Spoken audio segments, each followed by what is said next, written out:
إن الحمد لله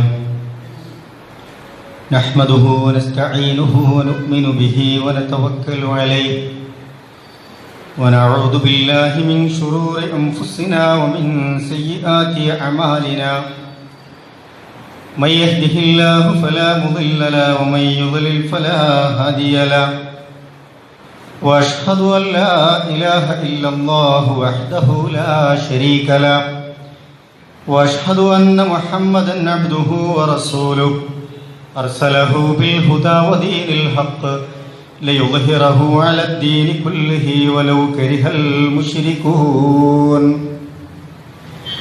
اللهم صل على محمد وعلى آل محمد كما صليت على إبراهيم وعلى آل إبراهيم وبارك على محمد وعلى آل محمد كما باركت على إبراهيم وعلى آل إبراهيم إنك حميد مجيد أما بعد فإن خير الحديث كتاب الله وخير الهدي هدي محمد صلى الله عليه وسلم وشر الأمور محدثاتها وكل محدثة بدعة وكل بدعة ضلالة وكل ضلالة في النار أعوذ بالله من الشيطان الرجيم بسم الله الرحمن الرحيم يا أيها الذين آمنوا اتقوا الله حق تقاته ولا تموتن إلا وأنتم مسلمون بسم الله الرحمن الرحيم إن الذين يحبون أن تشيع الفاحشة في الذين آمنوا لهم عذاب أليم في الدنيا والآخرة والله يعلم وأنتم لا تعلمون.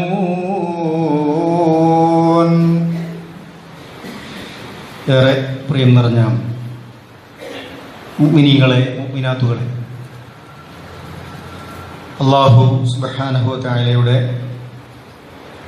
നിയമങ്ങളും നിർദ്ദേശങ്ങളും കൽപ്പനകളും വിധിവിലക്കുകളുമൊക്കെ നമ്മുടെയൊക്കെ ജീവിതത്തിൻ്റെ ഓരോ സന്ദർഭങ്ങളെയും സൂക്ഷ്മത പുലർത്തി തഖ്വയുള്ളവരായി ജീവിക്കണമെന്ന് എന്നോടും നിങ്ങളോടുമായി ഓർമ്മപ്പെടുത്തുകയാണ്, വസിയത്ത് ചെയ്യുകയാണ്. നമ്മൾ ജീവിക്കുന്ന ഈ കാലഘട്ടം ഒരുപാട് പുരോഗതികൾ കൊണ്ട് നമ്മെ സഹായിക്കുന്നുണ്ട്. പുരോഗതിയോടൊപ്പം തന്നെ ധാരാളം നന്മകളും നമ്മുടെ ചുറ്റുപാടിൽ വളർന്നു വരുന്നുണ്ട് എന്നത് സന്തോഷകരമായ ഒരു കാര്യമാണ്. എല്ലാവിധ പുരോഗതിയോടൊപ്പവും ഒരു സെക്കൻഡ് കൊണ്ട് ഒരുപാട് നന്മകൾ പ്രചരിപ്പിക്കാൻ പറ്റുന്ന ഒരു കാലമെന്ന പോലെ തന്നെ നന്മകളോടൊപ്പം അതിശക്തമായി തിന്മകളും നമ്മുടെ ചുറ്റുവട്ടങ്ങളിൽ പടർന്ന് പന്തലിച്ചുകൊണ്ടിരിക്കുന്നുണ്ട്. നന്മയിൽ മാത്രം മുന്നേറണം, മത്സരിക്കണം, ഇടപെടണം എന്നൊക്കെ നമ്മൾ ചിന്തിക്കുമ്പോൾ തന്നെ അറിഞ്ഞും അറിയാതെയുമൊക്കെ ഇത്തരം തെറ്റുകളിലും തിന്മകളിലുമൊക്കെ നമ്മൾ പെട്ടുപോവുകയും അതിൻ്റെ ഭാഗവാക്കാവുകയും ചെയ്യുന്ന സാഹചര്യവുമുണ്ട്. ആ നിലക്ക് വളരെ സൂക്ഷ്മതയോടുകൂടിയും ജാഗ്രതയോടുകൂടിയും നമ്മുടെ ജീവിതത്തെ നമ്മൾ ക്രമപ്പെടുത്തേണ്ടതുണ്ട്. അല്ലാഹു സുബ്ഹാനഹു വ തആല നമ്മയൊക്കെ അതിന് സഹായിക്കുമാറാവട്ടെ. സമകാലിക സാഹചര്യത്തിൽ പ്രത്യേകിച്ച് സമൂഹ മാധ്യമങ്ങളിൽ കൂടെ ധാരാളം നന്മകളും ധാരാളം തിന്മകളുമൊക്കെ പ്രചരിപ്പിക്കുന്നുണ്ട്. ഇതിലിപ്പോൾ കണ്ടുവരുന്ന ഒരു പ്രവണത മുമ്പ് കാലത്തും ഉണ്ടായിട്ടുണ്ട്. പക്ഷേ മീഡിയയുടെ സഹായത്തോടു കൂടി അത് വലിയ തോതിൽ വ്യാപിച്ചുകൊണ്ടിരിക്കുകയാണ്. സമൂഹത്തിൽ നന്മ ചെയ്യുന്ന വ്യക്തികളെ, ദീനീ രംഗത്ത് പ്രവർത്തിക്കുന്ന വ്യക്തിത്വങ്ങളെ, അതുപോലെ തന്നെ ജീവകാരുണ്യ ക്ഷേമ പ്രവർത്തനങ്ങളിലൊക്കെ സജീവമായി പ്രവർത്തിച്ചു കൊണ്ടിരിക്കുകയും ഇടപെടുകയും ഒക്കെ ചെയ്തുകൊണ്ടിരിക്കുന്ന മനുഷ്യരെ, അവരെ തെറ്റിദ്ധരിപ്പിക്കുകയും സമൂഹത്തിൽ താറടിച്ചു കാണിക്കുകയും അവർ ഒരുപാട് തിന്മകൾ ചെയ്യുന്നവരാണ് എന്നും ഒരുപാട് ക്രമക്കേടുകൾ ചെയ്തുകൊണ്ടിരിക്കുന്നവരാണ് എന്നൊക്കെ തരത്തിലുള്ള പ്രചരണങ്ങൾ നിരന്തരമായി നമ്മുടെ സമൂഹത്തിൽ നടന്നുകൊണ്ടിരിക്കുന്നുണ്ട്. ചിലപ്പോഴത് വ്യക്തിപരമായ ആക്രമണമായിരിക്കും, മറ്റു ചിലപ്പോൾ ഒരു കുടുംബത്തെ തന്നെ ഇത്തരത്തിൽ ആരോപണം ഉന്നയിച്ച് വളരെ മോശമായി ചിത്രീകരിക്കുന്ന സാഹചര്യങ്ങൾ ഉണ്ടാകും. അതുപോലെ തന്നെ കച്ചവട രംഗത്ത് ചില പ്രത്യേക മാർക്കറ്റിനെ തകർക്കാൻ വേണ്ടി പ്രത്യേകമായ ആരോപണങ്ങളും തെറ്റിദ്ധരിപ്പിക്കലുകളും വ്യാപകമായ വ്യാജ പ്രചരണങ്ങളും സമൂഹത്തിൽ നടന്നുകൊണ്ടിരിക്കുന്നു. ഇസ്ലാമിനെ തന്നെ പല രീതിയിൽ ചില വാചകങ്ങളെ വളച്ചൊടിച്ചും ഇസ്ലാമിക രംഗത്ത് പ്രവർത്തിച്ചുകൊണ്ടിരിക്കുന്ന വ്യക്തികളെ തെറ്റിദ്ധാരണകൾ സൃഷ്ടിച്ചും അതുപോലെ തന്നെ മാരകമായ ആരോപണങ്ങൾ ഉന്നയിച്ചുമൊക്കെ വളഞ്ഞിട്ട് ആക്രമിച്ചുകൊണ്ടിരിക്കുന്ന ഒരു സന്ദർഭം, സാഹചര്യം നമ്മുടെ നാട്ടിലുണ്ട്.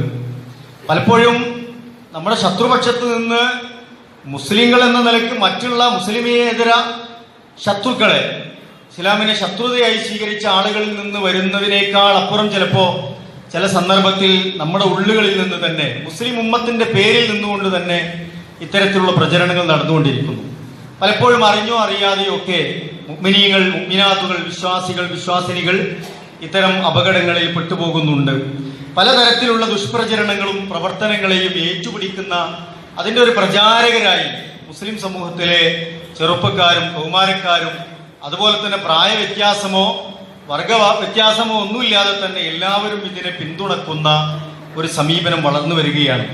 നോക്കൂ, സജ്ജനങ്ങളിൽ ദുർവൃത്തികൾ പ്രചരിച്ചു കാണാൻ ആഗ്രഹിക്കുക, നല്ല മനുഷ്യന്മാരിൽ മോശമായ കാര്യങ്ങളുണ്ട് എന്ന വാർത്ത കേൾക്കാൻ ആഗ്രഹിക്കുക, അതുപോലെ തന്നെ മാന്യന്മാരായി ജീവിക്കുന്ന ആളുകളെ അവർക്കെതിരെ അപകീർത്തിപ്പെടുത്തുന്ന പ്രവർത്തനങ്ങൾ നടത്തുക, ശുദ്ധമായി ജീവിച്ചുകൊണ്ടിരുന്ന ആളുകളുടെ സ്വകാര്യ ജീവിതത്തെ ചൊഴിഞ്ഞന്വേഷിക്കുകയും ഇല്ലാത്ത കഥകൾ പ്രചരിപ്പിച്ച് ശുദ്ധന്മാരെ അവരുടെ സ്വകാര്യ ജീവിതം വളരെ മോശമാണ് എന്ന് പറഞ്ഞ് പ്രചരിപ്പിക്കുക, ഇത്തരം പ്രവർത്തനങ്ങളിൽ ഏർപ്പെടുക മാത്രമല്ല അതിൽ ആനന്ദം കണ്ടെത്തുകയും ചെയ്യുന്ന ഒരു വലിയ വിഭാഗം നമുക്കിടയിൽ വളർന്നു വരുന്നു എന്നതാണ്. ഒരാൾ മോശമായി കാണുമ്പോൾ അതിൽ സന്തോഷിക്കുക, ഒരാളുടെ കുറ്റം പറഞ്ഞ് അത് പ്രചരിപ്പിക്കുകയും പരസ്പരം ചർച്ച ചെയ്യുകയും അതിന് വട്ടമേശ സംഘടിപ്പിക്കുകയും അത് വട്ടത്തിൽ കൂടി നമ്മൾ ചർച്ച ചെയ്യുകയും ചെയ്യുന്നതിൽ ആനന്ദം കണ്ടെത്തുക, എന്നിട്ട് അത് ഒരു കൗതുകമായി കാണുക. ഇത്തരത്തിലുള്ള പ്രവണത നമ്മുടെ സമൂഹത്തിൽ വ്യാപിച്ചുകൊണ്ടിരിക്കുന്നു എന്നത് നമ്മൾ പ്രത്യേകം ശ്രദ്ധിക്കേണ്ടതുണ്ട്. ഇതൊരു പൈശാചികമായ പ്രവണതയാണ്. പിശാച് നമുക്കിടയിൽ പ്രവർത്തിച്ചു കൊണ്ടിരിക്കുന്ന പ്രവർത്തനങ്ങൾക്ക് നമ്മൾ കുറച്ചും കൂടി ആക്കം കൂട്ടുന്ന തരത്തിലുള്ള ഒരു കാര്യമാണ് എന്ന് നമ്മൾ മനസ്സിലാക്കേണ്ടതുണ്ട്.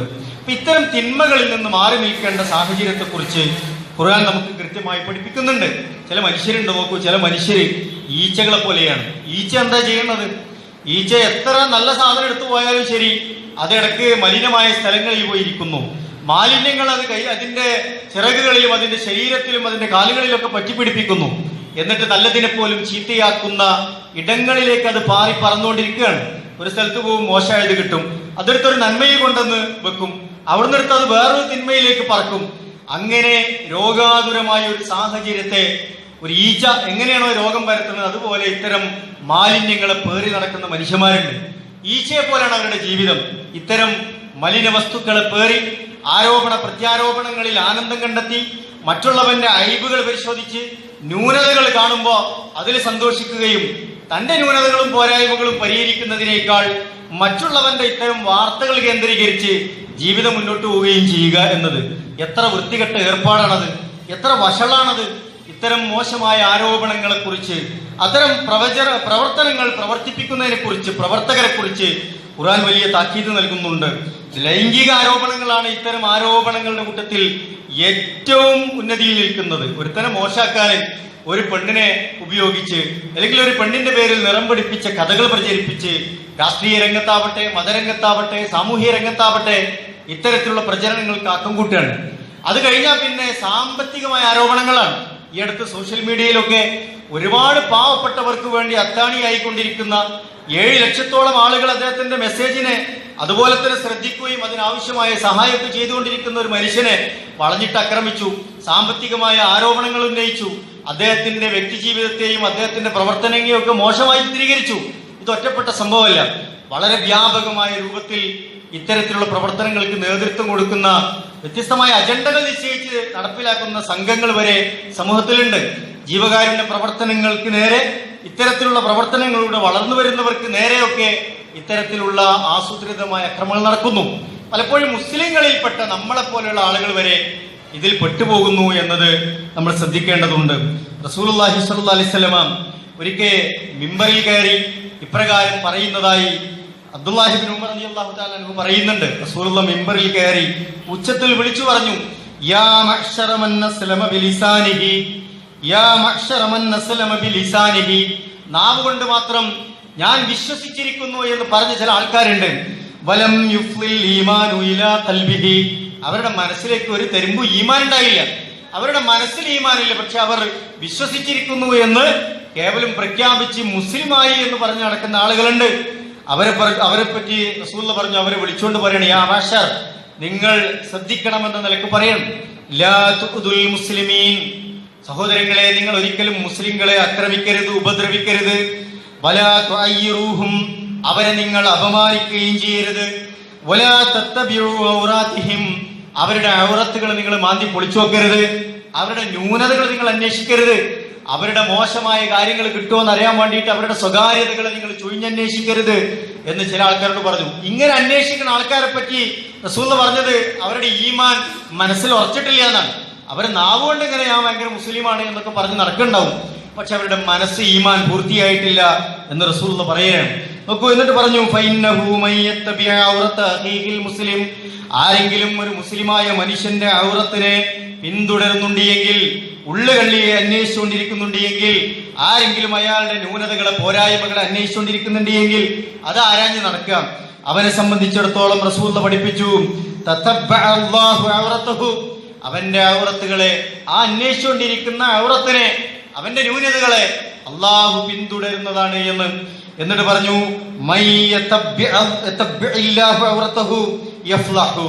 ആരുടെയെങ്കിലും ന്യൂനതകളെ അള്ള പിന്തുടരാൻ ഉദ്ദേശിച്ചാൽ, അല്ല എന്തെങ്കിലും അവന്റെ ന്യൂനതയെ ഒന്ന് പുറത്തെത്തിക്കണം ഉദ്ദേശിച്ചാൽ,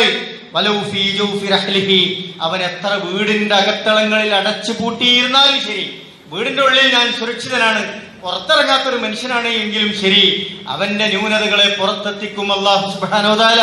അവനവന് ഇരിക്കപ്പുറതി ഉണ്ടാവില്ല, അവനെ വഷളാക്കാൻ അള്ളാഹ്ക്കൊരു പണിയുമില്ല എന്ന് റസൂലുള്ളാഹി സ്വല്ലല്ലാഹി അലൈഹി വസല്ലമ അള്ളാഹുവിന്റെ അടുക്കൽ നിന്നുള്ള വഹി എന്ന നിലക്ക് ചില സന്ദേശങ്ങളെ മദീനത്തെ മിമ്പറിൽ കയറി ആ സമൂഹത്തെ പഠിപ്പിച്ചു കൊടുക്കുന്നുണ്ട്. മുനാഫിക്കുകളെ പറ്റിയാണ് യഥാർത്ഥത്തിൽ റസൂൽ ഇവിടെ ഉദ്ദേശിച്ചത്. മനസ്സിൽ വിശ്വാസമില്ല, നിഫാഖാണ്, കപടത, അവരുടെ ലക്ഷണമായിട്ടാണ് യഥാർത്ഥത്തിൽ പരിശുദ്ധ ഖുർആനും പ്രവാചകൻ സല്ലല്ലാഹു അലൈഹി വസല്ലമയും ഈ ഒരു മോശമായ പ്രവർത്തനത്തെക്കുറിച്ച് ഓർമ്മപ്പെടുത്തുന്നത്. നമ്മൾ ആലോചിക്കേണ്ടതുണ്ട്, നമ്മൾ ഇത്തരം പ്രവർത്തനങ്ങളിൽ പെട്ടുപോകുന്നുണ്ട് എങ്കിൽ സഹോദരങ്ങളെ, സഹോദരിമാരെ, നമ്മൾ മാറി നിൽക്കേണ്ടതുണ്ട്. നമ്മുടെ ഈമാനിനെ നഷ്ടപ്പെടുത്തുന്നതാണത്, നമ്മുടെ വിശ്വാസത്തെ കളങ്കപ്പെടുത്തുന്നതാണത്. മാത്രമല്ല പരലോകത്ത് അല്ല ഇഹലോകത്തും അവർക്ക് വമ്പിച്ച ശിക്ഷയുണ്ട് എന്ന് പരിശുദ്ധ ഖുർആൻ നമ്മളെ പഠിപ്പിക്കുകയാണ്. സൂറത്ത് നൂറിൽ ഖുർആനിൽ അല്ലാഹു സുബ്ഹാനഹു വ തആല 19-ാമത്തെ വചനത്തിൽ ഇതിന്റെ ഗൗരവത്തെ ഓർമ്മപ്പെടുത്തുന്നുണ്ട്. ഇന്നല്ലദീന യുഹിബ്ബൂന അൻ തശീഅൽ ഫാഹിഷതു ഫില്ലദീന ആമനൂ. ഞാൻ ഓതി വെച്ച ആയത്താണ്. ഇന്നല്ലദീന യുഹിബ്ബൂന, ചില ആൾക്കാർക്ക് ഭയങ്കര ഇഷ്ടമാണ്, ചില ആൾക്കാർക്ക് വലിയ താല്പര്യമാണ് അതിൽ. അൻ തശീഅൽ ഫാഹിഷ ഫില്ലദീന ആമനൂ, വിശ്വസിച്ചിട്ടുള്ളവരിൽ തന്നെ, വിശ്വസിച്ചിട്ടുള്ളവരിൽ നീചവൃത്തി പ്രചരിപ്പിക്കുന്നത് കാണുവാൻ, അവർ മോശമായി കാണുവാനൊക്കെ താല്പര്യമുള്ള ഒരു കൂട്ടം ആൾക്കാരും. ലഹും അദാബുൻ അലീം ഫിദ്ദുനിയ വൽആഖിറ, അവർക്ക് അല്ലാഹു വമ്പിച്ച ശിക്ഷയാണ് ഒരുക്കി വെച്ചിട്ടുള്ളത്. വേദനാജനകമായ ശിക്ഷ, അപമാനം അവർക്ക് ദുനിയാവിലുണ്ട്. ദുനിയാവിൽ അല്ലാഹുവിന്റെ ശാപകോപങ്ങൾ അവരെ ബാധിക്കും. മാത്രമല്ല അവർ വേറെ രീതിയിൽ തന്നെ വഷളാക്കപ്പെടും. പരലോകത്ത് അല്ലാഹുവിന്റെ അടുക്കൽ വമ്പിച്ച ശിക്ഷ അവർക്കുണ്ട് എന്ന് പരിശുദ്ധ ഖുർആൻ പഠിപ്പിക്കുകയാണ്. എന്നിട്ട് പറഞ്ഞു, വല്ലാഹു യഅലമു വഅൻതും ലാ തഅലമൂൻ, നിന്റെ നിജസ്ഥിതികളൊക്കെ അല്ലാഹുക്ക് കൃത്യമായിട്ട് അറിയാം. നമ്മൾ പലപ്പോഴും അറിയുന്നുണ്ടാവില്ല. നമ്മൾ അറിയാത്ത കാര്യങ്ങളിൽ തലട്ടോകരുത്. വാട്സപ്പ് എന്ന സാധനം, ഫേസ്ബുക്ക് എന്ന സാധനമൊക്കെ നമുക്ക് ലൈക്ക് അടിക്കാനും അതുപോലെ തന്നെ ഒരു കാര്യം പ്രചരിപ്പിക്കാനൊക്കെ വളരെ എളുപ്പമുള്ള സംഗതിയാണ്.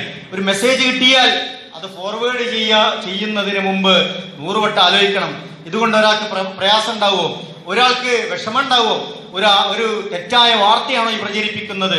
കഴിഞ്ഞ പെരുന്നാളിന് മാസപ്പിറവി കണ്ട വാർത്ത പോലും പ്രചരിപ്പിച്ച ആളുകൾ നമ്മുടെ ഉമ്മത്തിൽ ഉണ്ടായിക്കൊണ്ടിരിക്കുന്നു എന്നത് വളരെ ഗൗരവമല്ലേ? ഇസ്ലാമിന്റെ പവിത്രമായ ഒരു ആരാധനയെ പോലും വഷളാക്കുകയും വളരെ നിസ്സാരവൽക്കരിക്കുകയും സമൂഹത്തിൽ ഫിത്ന ഉണ്ടാക്കുകയും ചെയ്യുന്ന തരത്തിൽ ആളുകൾ ഈ മാധ്യമത്തെ ഉപയോഗിച്ചുകൊണ്ടിരിക്കുന്നുണ്ട്. വ്യക്തിപരമായി അതുപോലെ തന്നെ മതത്തെ, കുടുംബത്തെ ഒക്കെ മോശമാക്കാൻ ഇത്തരത്തിലുള്ള സംവിധാനങ്ങൾ ഉപയോഗിക്കപ്പെട്ടുകൊണ്ടിരിക്കുന്നു. നമ്മൾ ആലോചിക്കേണ്ടതുണ്ട്. നമ്മൾ എന്തിനാണ് ആവശ്യമില്ലാത്തതിൽ തലട്ട് പോണത്? നമ്മുടെ പ്രവർത്തനങ്ങൾ, നല്ല പ്രവർത്തനങ്ങൾ ഇതുകൊണ്ട് നഷ്ടപ്പെടുകയും ചെയ്യും. ഇതിന്റെ പ്രവർത്തനങ്ങൾ മോശമാകുന്ന തരത്തിലൊക്കെ നമ്മൾ അതിന്റെ പങ്കുപറ്റുന്നവരായി മാറുകയും ചെയ്യും. പിശാചാണ് യഥാർത്ഥത്തിൽ ഇത്തരം പണിക്ക് നേതൃത്വം കൊടുത്തുകൊണ്ടിരിക്കുന്നത്.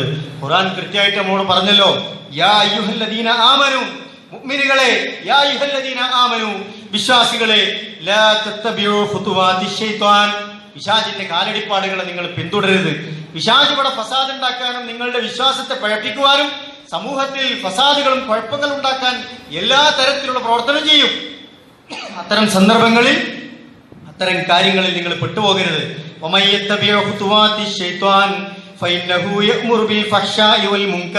പിശാച് ഏതായാലും നമ്മളൊരു നന്മയിൽ എത്തിക്കുകയില്ല, ഒരു നല്ല കേന്ദ്രത്തെ കൊണ്ട് എത്തിക്കുകയില്ല. ഫഹ്ശാവും മുൻകറും, വളരെ മ്ലേച്ഛമായ കാര്യങ്ങളും വെറുക്കപ്പെട്ട കാര്യങ്ങളുമാണ് പിശാച് നമ്മളോട് കൽപ്പിച്ചുകൊണ്ടിരിക്കുന്നത് എന്ന് പരിശുദ്ധ ഖുർആൻ പഠിപ്പിക്കുന്നുണ്ട്. പക്ഷെ ഒരു മെസ്സേജ് കാണുമ്പോൾ നമുക്കിതിന്റെ സത്യാവസ്ഥ ബോധ്യപ്പെട്ടതല്ലെങ്കിൽ നമ്മൾ അതിനെ ഫോളോ ചെയ്യാൻ പോകാതിരിക്കുക എന്നുള്ളതാണ്, അതിനെ പ്രചരിപ്പിക്കാതിരിക്കുക എന്നുള്ളതാണ്.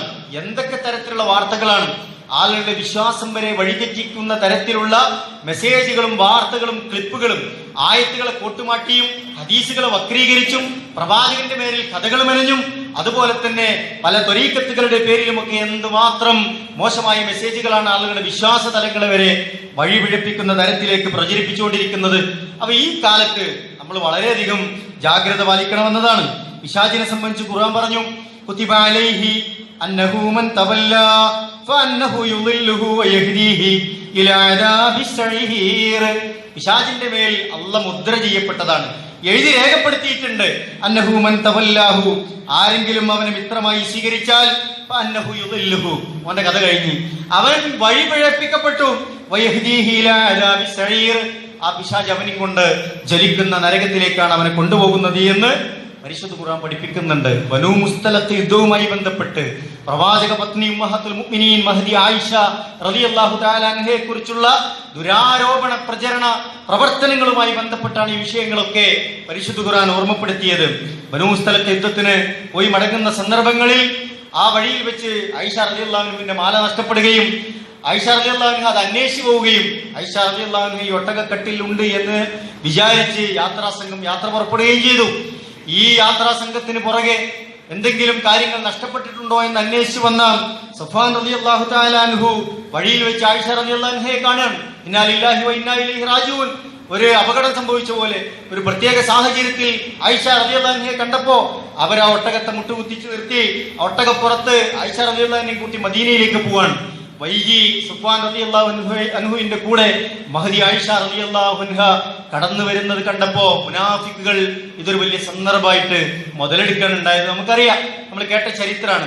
നിഫാഖ് യഥാർത്ഥത്തിൽ മനസ്സിൽ വിശ്വാസം ഇറക്കാതെ നാവ് കൊണ്ട് വിശ്വാസം പ്രചരിപ്പിച്ചിരുന്ന, വിശ്വസി എന്ന് പറഞ്ഞിരുന്ന മുനാഫിക്കുകൾ ഈ സന്ദർഭത്തെ കൃത്യമായി ഉപയോഗിച്ചു. ആയിഷ റളിയല്ലാഹു അൻഹയും സഫ്വാൻ റളിയല്ലാഹു അൻഹു ഒക്കെ വളരെ മോശമായ സാഹചര്യത്തിൽ ഇടപെട്ടിട്ടാണ് വരുന്നത് എന്ന നിലക്കുള്ള വ്യാജ പ്രചരണങ്ങൾ അവർ കെട്ടഴിച്ചു വിട്ടു. വലിയ ഇമ്പാക്ട് ഉണ്ടായി ഈ സമൂഹത്തിൽ. അതിൽ എല്ലാവരും തെറ്റിദ്ധരിച്ചു. പ്രവാചകന് പോലും വല്ലാത്ത പ്രതിസന്ധിയിലായിപ്പോയി, മാനസിക വിഷമത്തിലായിപ്പോയി. എന്താണ് സംഭവിച്ചത് എന്ന് പ്രവാചകന് പോലും അറിവുണ്ടായിരുന്നില്ല. ഇവിടെ നമ്മുടെ റോഡ് സൈഡിൽ ഇരിക്കുന്ന ഒരു കണക്ക് നോക്കുന്ന ആൾക്ക് വരെ നാളെ എന്ത് സംഭവിക്കുന്നു, ഇന്നലെ എന്ത് സംഭവിച്ചു എന്നൊക്കെ കഥകൾ പറഞ്ഞുകൊണ്ടിരിക്കുന്ന ഒരു കാലാണ്. ഹബീബുന റസൂലുള്ളാഹി സ്വല്ലല്ലാഹി അലൈഹി വസല്ലമക്ക് പോലും, അള്ളാഹുവിന്റെ ഏറ്റവും ഇഷ്ടപ്പെട്ട വലിയായ റസൂലിന് പോലും ഒരു ഗൈബിയായ സംഗതി അറിഞ്ഞില്ല. എന്താണ് സംഭവിച്ചത് എന്ന നിജസ്ഥിതി മനസ്സിലാക്കാൻ പറ്റിയില്ല, അതറിയുമായിരുന്നില്ല. അതൊക്കെ അള്ളാഹ്ക്ക് മാത്രമായിരുന്നു അറിയുക. ഒരു മാസക്കാലം കാത്തിരിക്കേണ്ടി വന്നു എന്താണ് സംഭവിച്ചത് എന്നതിന്റെ വസ്തുതകൾ അറിയാൻ വേണ്ടി. ഞാൻ സൂചിപ്പിച്ചത് മുനാഫിക്കുകൾ ഈ സന്ദർഭത്തെ കൃത്യമായി ഉപയോഗപ്പെടുത്തി എന്നതാണ്. നമ്മുടെ നാടുകളിൽ ഇത്തരത്തിലുള്ള ആളുകൾ ഉണ്ടാകും. ഇത്തരത്തിലുള്ള സന്ദർഭങ്ങൾ നിരന്തരമായി വന്നുകൊണ്ടിരിക്കും. ഒരാളെ തെറ്റിദ്ധരിപ്പിക്കാനും അയാളെ അപകീർത്തിപ്പെടുത്താനും ഒരാളെ മോശമാക്കാനൊക്കെയുള്ള സാഹചര്യങ്ങൾ ഒരുപാട് വരുന്ന കാലഘട്ടമാണിത്. പഴയ കാലത്തിനെ അപേക്ഷിച്ച് ഒരുപാട് സന്ദർഭങ്ങൾ നമ്മുടെ മുമ്പിലുണ്ട്. കൃത്യമായ ഒരു വാർത്തയെ തന്നെ 100 ആംഗിളിൽ വീടുകളിലേക്ക് വളച്ചൊടിച്ച് പ്രചരിപ്പിക്കാൻ കഴിയുന്ന ഒരു കാലഘട്ടമാണത്. ആ നിലക്ക് ഇത്തരം സന്ദർഭങ്ങൾ വരുമ്പോൾ നമ്മുടെ ഈമാനാണ് അവിടെ പരിശോധിക്കേണ്ടത് എന്നതിനെ കുറിച്ചാണ് ഓർമ്മപ്പെടുത്താനുള്ളത്. മുനാഫിക്കുകളുടെ കൂട്ടത്തിൽ നമ്മൾ പെട്ടുപോകരുത് എന്നതാണ്. ഈമാൻ എന്ന് പറയുന്നത് നമ്മുടെ വിശ്വാസവും നമ്മുടെ കർമ്മവും നമ്മുടെ സ്വഭാവവും നമ്മുടെ ഇടപാടുകളിലും ഒക്കെ നമ്മൾ അള്ളാനെ സൂക്ഷിക്കണം, അള്ളാനെ പേടിക്കണം പ്രിയപ്പെട്ടവരെ. അതുകൊണ്ട് ഇത്തരം വർത്തമാനങ്ങൾ കേൾക്കുമ്പോൾ, ഇത്തരം വാർത്തകൾ വരുമ്പോൾ ഒന്നുകിൽ അതിന്റെ സോഴ്സിൽ നിന്ന് നമ്മൾ അന്വേഷിക്കാൻ ശ്രമിക്കാം. നോക്കൂ, ഖുർആൻ പറയുന്നുണ്ട്, ഇതൊക്കെ വരുമ്പോൾ നിങ്ങൾ അത്ര നിസ്സാരായിട്ട് കണ്ടുവല്ലേ. ഇതൊരു തെറ്റായി കാണാതെ നിസ്സാരമായി കണ്ടുകൊണ്ട് ഈ തെറ്റിൽ പങ്കെടുത്തു പോയ ആളുകൾക്കൊക്കെ വ്യക്തിപരമായി ഓരോരുത്തർക്കും അതിന്റെ പങ്ക് ഉണ്ടാക്കിയ ആളുകൾക്കൊക്കെ കുറ്റമുണ്ട് എന്ന് ഖുർആൻ പറഞ്ഞു. വല്ലദീ തവല്ലാ കിബ്റഹു മിൻഹും ലഹു അദാബുൻ അദീം. അതിന് നേതൃത്വം കൊടുത്തവനോ വമ്പിച്ച ശിക്ഷയുണ്ട് എന്നാണ്. ഒരാളാവില്ല ഇത് തുടങ്ങി വെക്കാം. നാട്ടിൽ ഇപ്പോൾ ഒരാൾക്ക് ഒരു ഇരട്ടപ്പേരിടണം, ഒരാൾക്ക് ഒരു മോശമായ ഒരു ടൈറ്റിൽ പേരിടണം, ഒരാളായിരിക്കും തുടങ്ങി വെച്ചിട്ടുണ്ടാകുക. പക്ഷെ ഏറ്റുപിടിക്കാൻ കുറെ ആൾക്കാരുണ്ടാവും. ഏറ്റുപിടിച്ചവർക്കൊക്കെ ഇതിന്റെ പങ്ക് കിട്ടും, ശിക്ഷ കിട്ടും. മാത്രമല്ല, തുടങ്ങി വെച്ചവന്, ഈ തിന്മക്ക് തുടക്കം കുറിച്ചവന് വലിയ വലിയ കുറ്റമുണ്ട് എന്ന് ഖുർആനാണ് പഠിപ്പിക്കുന്നത്. ചെറിയ സംഗതിയല്ല. ഖുർആൻ പറഞ്ഞു ചെയ്തു, ഇങ്ങനെയൊക്കെ സംഗതി വരുമ്പോ നിങ്ങൾ എന്തായിരുന്നു വിശ്വാസികളെ ചെയ്യേണ്ടത്? ഹേയ്, അയാളൊരു നല്ല മനുഷ്യനാണ്, അവരൊരു മാതൃകാ മഹദിയാണ്, അവരത്തരം തെറ്റിൽപ്പെടാൻ സാധ്യതയില്ല എന്ന് ഉറപ്പിച്ച് പറയുകയും ഇതൊരു തെറ്റായ വാർത്തയാണ് എന്ന് പറയുകയും ചെയ്യേണ്ടവർ എന്തെങ്കിലും ചെയ്തില്ല എന്ന് ആ ഉമ്മത്തിനോട് ഖുർആൻ ചോദിക്കുന്നുണ്ട്. നമ്മളോട് തന്നെ ചോദിക്കാം. ചില ആളുകളെ പറ്റി മോശമായി പറയുമ്പോ അത് ശരിയാണെന്ന് പറഞ്ഞ് കൈയടിച്ച് പ്രോത്സാഹിപ്പിക്കല്ല, അയാൾ അത് ചെയ്യാൻ സാധ്യതയില്ല എന്ന് പറഞ്ഞ് നന്മയുടെ ഒരു ഭാഗം സംസാരിക്കേണ്ടവരായിരുന്നു. അവരാണ് മുസ്ലിങ്ങൾ, മുഅ്മിനുകൾ. ലൗലാ ഇദ് സമിഅ്തുമൂഹു ളന്നൽ മുഅ്മിനൂന വൽ മുഅ്മിനാത്ത് ബിഅൻഫുസിഹിം ഖൈറാ വഖാലൂ ഹാദാ ഇഫ്കും മുബീൻ. അത് കേട്ട സമയത്തെ വിശ്വാസികളായ ആണും പെണ്ണും തങ്ങളുടെ സ്വന്തം ആളുകളെ പറ്റി എന്തുകൊണ്ട് നല്ലത് വിചാരിക്കുകയും ഇത് വ്യക്തമായ നുണയാണ് എന്ന് പറയുകയും ചെയ്യാൻ സാധിച്ചില്ല എന്ന് ഖുർആൻ ചോദിക്കുകയാണ്. നമ്മുടെ സമൂഹത്തിലും ഇത് ആവർത്തിക്കപ്പെട്ടുകൊണ്ടേയിരിക്കുന്നുണ്ട്. അവിടെ നല്ലത് പറയുകയും നന്മയിലേക്ക് ക്ഷണിക്കുകയും നല്ലതാക്കി തീർക്കുകയും ചെയ്യേണ്ടവരാണ് മുഅ്മിനുകൾ, മുഅ്മിനാത്തുകൾ എന്നത് പ്രിയപ്പെട്ടവരെ നമ്മളെ മറന്നു പോകരുത്. നാവ് കൊണ്ട് അത് ഏറ്റുപറയാം, വിവരമൊന്നും അന്വേഷിക്കാതെ വായ കൊണ്ട് അത് പ്രചരിപ്പിക്കുക. നമ്മൾ ആലോചിക്കണം, ഖുർആൻ പറഞ്ഞു തഹ്സബൂനഹു ഹയ്യിന, വളരെ നിസ്സാരാണ് നിങ്ങൾ കരുതിയല്ലേ. വഹുവ ഇൻദല്ലാഹി അളീം, എങ്കിൽ അള്ളാന്റെ അടുക്കൽ ഇത് വലിയ ഗൗരവമുള്ള വിഷയമാണ് എന്ന് ഖുർആൻ കൃത്യമായി പഠിപ്പിക്കുന്നുണ്ട്. ആ നിലക്ക് അതിന്റെ ഗൗരവത്തെ മനസ്സിലാക്കി ഇത്തരം സാഹചര്യങ്ങളെ കൃത്യമായി ഉൾക്കൊണ്ട് ഇത്തരത്തിലുള്ള പ്രചരണങ്ങളിൽ നിന്ന് മാറി നിൽക്കാൻ നമുക്ക് സാധിക്കണം. അങ്ങനെ സാധിക്കുന്നവനാണ് യഥാർത്ഥത്തിൽ ഈമാൻ മനസ്സിൽ നിറഞ്ഞവനെന്ന് ഖുർആൻ പഠിപ്പിക്കുന്നുണ്ട്. ആ നിലക്ക് നമ്മൾ ശ്രദ്ധിക്കുക. അല്ലാഹു സുബ്ഹാനഹു വ തആല നമ്മളെയൊക്കെ അനുഗ്രഹിക്കുമാറാവട്ടെ.